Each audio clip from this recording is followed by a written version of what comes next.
Vamos lá. Você conhece. Pandemia. Você já atuou no tribunal, você sabe que o Ministério Público ele leva para o fígado. O Ministério Público, a investigação é espúria. Muitas vezes, você falou que você fez quantos júris? 7? Uhum. Eu parei de contar em 200. E eu via no Ministério Público que a investigação era espúria, o inquérito policial não tinha capacidade sequer de ter sido oferecida uma denúncia para uma pronúncia, e mesmo assim o promotor de justiça vai no fígado e sustenta no tribunal do júri. Aí depois, quando a gente absolve o réu, por unanimidade, por 7-0, você pergunta para o procurador, para o promotor de justiça, assim, fala, o senhor vai pedir desculpa para o réu agora?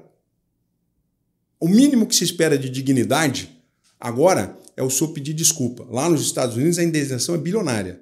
Agora aqui você viu, Michel Temer foi absolvido, Fernando Pimentel foi absolvido, o presidente Lula foram anulados os processos. Não importa, Zema, o motivo pelo qual foi anulado.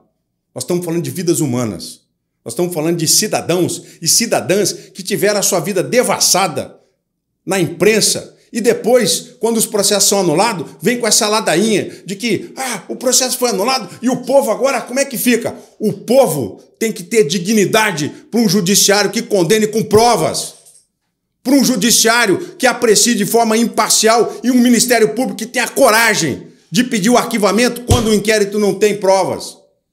O que nós estamos vivendo hoje é uma tirania da acusação. Você é advogado, nós somos da OAB, a OAB é o único tribunal desse país que se levantou contra a ditadura, que se levantou contra todos aqueles ataques que se fizeram à democracia. Por isso que eu tenho a honra de ser advogado. Não é muito conveniente. Esse discurso não é muito conveniente. Não, se discurso é a verdade. Não. É a verdade atual. É a verdade nua e crua. Enquanto juiz federal, nós advogados, e aí se a gente for levar para esse lado, nós advogados sabemos e protestamos muito contra esse coleguismo da minha parte, nunca esse coleguismo de Ministério Público, né? Esse coleguismo de Ministério Público com juiz, seja ele de direito, seja de juiz federal. Comigo nunca teve. Então, isso é recorrente nos tribunais, isso é recorrente nas representações, esse coleguismo. Agora, hoje, me parece que é muito conveniente o senhor, quando foi denunciado pelo Ministério Público, ao senhor falar, não, agora o Ministério Público, ele não deveria fazer assim, a independência do Ministério Público, o indúbio próprio societário. Não, o senhor não me conhece. Olha só, o senhor não me conhece, o senhor não me conhece, o senhor não ouviu a minha fala. Parece ser um discurso bem conveniente. Não, mas o senhor não me conhece. Quero eu que seja verdade. O senhor não me conhece. Eu já declarei inúmeras vezes. Eu reprovo qualquer conduta de magistrado que tenha relacionamento próximo com o Ministério Público, seja com o delegado. O senhor procure saber com o presidente de OAB do Espírito Santo, quando eu era juiz federal da Vara Criminal do Espírito Santo, aqui no Rio de Janeiro, professor Fontinelli, que já é falecido, mas quando o Ministério Público pedia para falar comigo, se não for uma medida inaudita altera paz, ou seja, uma medida que eu não posso falar para outra parte porque ela é uma medida necessária a ser realizada sem que a outra parte tome conhecimento. Mas todas as vezes que o Ministério Público veio falar comigo, ainda que fosse uma medida inaudita altera paz, tinha funcionário comigo no gabinete e era registrado em ata aquilo que o Ministério Público vinha falar comigo. Eu tenho o maior respeito pelo meu colega, o Sérgio Moro, eu já disse isso várias vezes a ele, mas eu nunca troquei o WhatsApp com o membro do Ministério Público. Eu nunca troquei o WhatsApp com o delegado da Polícia Federal.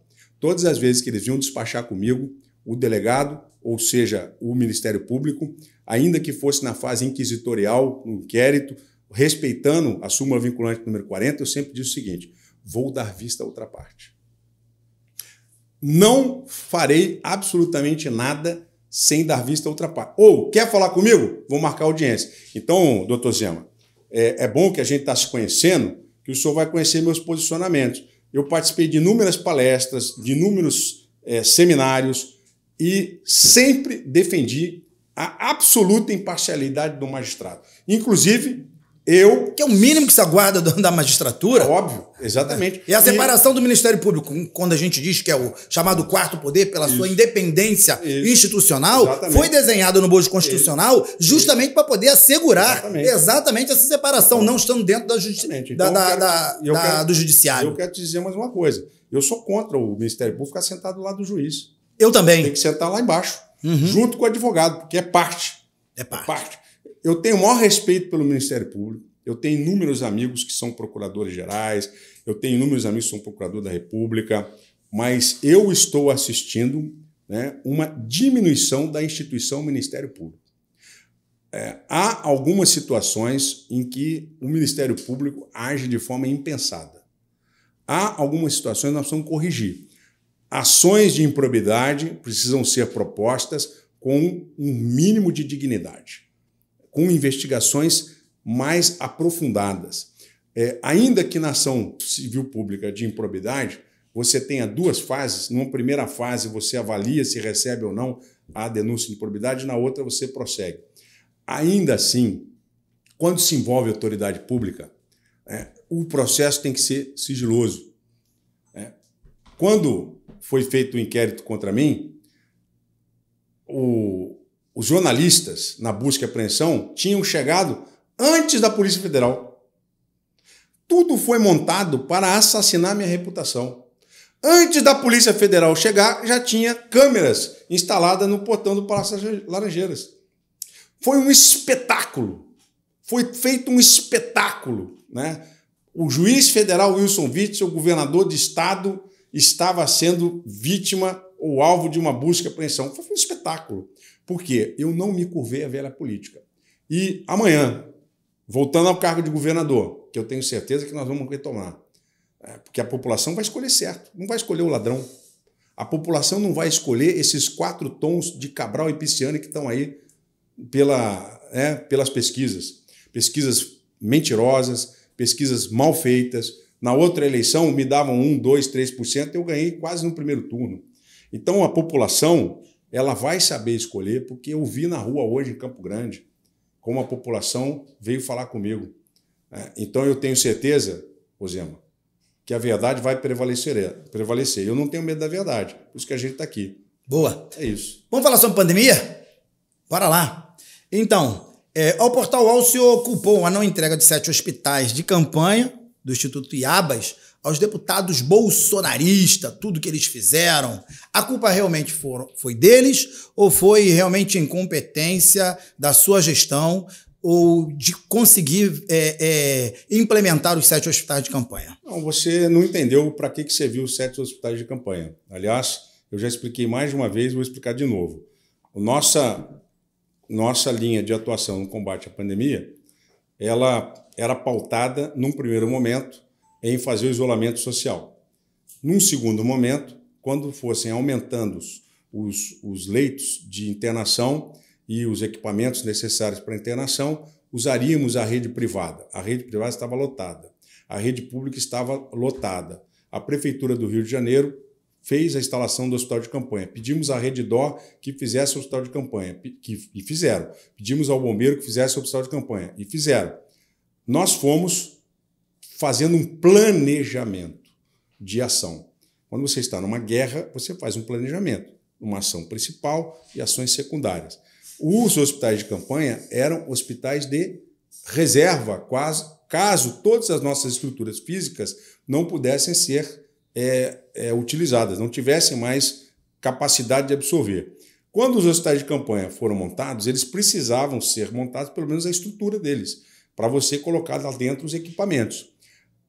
Não foi comprovado absolutamente nenhum desvio, não foi comprovado superfaturamento. Tudo isso que foi falado é uma grande mentira, porque nada disso foi comprovado, e eu não respondo a ação de improbidade sobre o hospital de campanha. A falácia do hospital de campanha é por que eles não foram ocupados? Eles foram montados e não foram ocupados. Primeiro, porque não tinha material. Nós não encontrávamos no mercado material para comprar e ocupar os hospitais de campanha. Não tinha pessoal. Agora, por exemplo, por que isso não foi explicado? Porque eu não tive condições de explicar. No Tribunal Misto, o Tribunal Especial da Mentira, eu pedi para produzir a prova pericial em relação aos hospitais de campanha. Você é advogado, você sabe. Se eu estou sendo acusado de não construir determinado material porque eles não foram construídos, então eu tenho que ter o direito de provar que eles não foram construídos, porque pericialmente eu vou demonstrar que não havia, naquele momento, equipamentos para serem comprados, não havia pessoal para ser colocado no local, e nós estávamos buscando alternativas para levar, inclusive, para outros estados, como Minas Gerais, que ainda tinha leitos e depois rapidamente foram ocupados. Ou seja, a pandemia foi uma situação em que o mundo inteiro se viu privado de insumos e equipamentos. Então, o senhor acha que não houve prejuízo para os cofres públicos na administração desses 7 hospitais? Públicos, não. Houve, infelizmente, né, muitas mortes no mundo inteiro. Nova York, que é um país absolutamente rico, a polícia estava escolhendo quem vivia e quem morria. Chegava numa casa e tinha 3 com Covid. A polícia escolhia quem levava para o hospital e quem deixava na casa para morrer. Isso aconteceu no mundo inteiro. E aqui não foi diferente. Agora, é importante dizer o seguinte, quando eu estava no governo, até o momento que eu fui afastado, tínhamos 15 mil mortos. Proporcionalmente ao período que eu fiquei, de março até agosto, e de agosto até o momento em que a pandemia reduziu, de 15 mil mortes, foram para 70 mil mortes. Então todos os respiradores foram entregues, que foram comprados? O que foi possível ser comprado foi entregue, dentro das possibilidades. Não havia respirador no mundo. A Alemanha, os Estados Unidos... falando do seu governo. Então, mas eu estou te explicando. Os respiradores no mundo inteiro estavam faltando. Não tinha lugar para você comprar respirador. Aliás, não foi só no Rio de Janeiro que faltou respirador. Faltou respirador no mundo inteiro. Não era só respirador que estava faltando. Até o remédio para fazer a intubação, a sedação estava faltando no mundo. Só quem vivenciou a pandemia e pôde sentir, né, todos os traumas de uma guerra que pode ter a certeza daquilo que foi feito. Agora, para você retratar um fato passado, é preciso produzir prova. E, infelizmente, o processo de impeachment, que é nulo, a lei diz que o processo de impeachment tem que durar 120 dias.